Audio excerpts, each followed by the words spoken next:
ಸಣ್ಣ ಸಣ್ಣ ಹುಡುಗರೆಲ್ಲ ಎಣ್ಣೆ ಹೊಡಿಯ ಕಟ್ಟಾರಪ್ಪ ಹಾಲು ಮೊಸರ ಅಂದ್ರ ಇವಕ್ಕ ವಾಂತಿ ಬರ್ತೈತಿ ಸಣ್ಣ ಸಣ್ಣ ಹುಡುಗರೆಲ್ಲ ಎಣ್ಣೆ ಹೊಡಿಯ ಕಟ್ಟಾರಪ್ಪ ಹಾಲು ಮೊಸರ ಅಂದ್ರ ಇವಕ್ಕ ವಾಂತಿ ಬರ್ತೈತಿ ಮಾರಿ ಮ್ಯಾಗ ಮಿಸಿ ಇಲ್ಲ ಸಾಲಿಗೆ ಒಟ್ಟ ಹೋಗ್ತಾ ಇಲ್ಲ ಹುಟ್ಟಿದ ಕೂಸ ಮೊಬೈಲ್ ಈಗ ಕೇಳಾಕತ್ತೈತಿ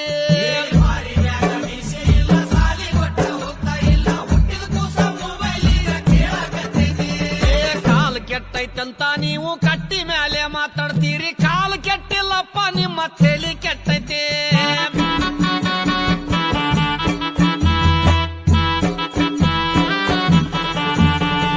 ಈಗಿನ ಹುಡುಗರೆಲ್ಲ ತುರ್ಬ ಜುಟ್ಲ ಹಾಕತಾರ ಹೂವ ಇಡುವುದು ಒಂದೇ ಈಗ ಬಾಕಿ ಉಳಿದೈತಿ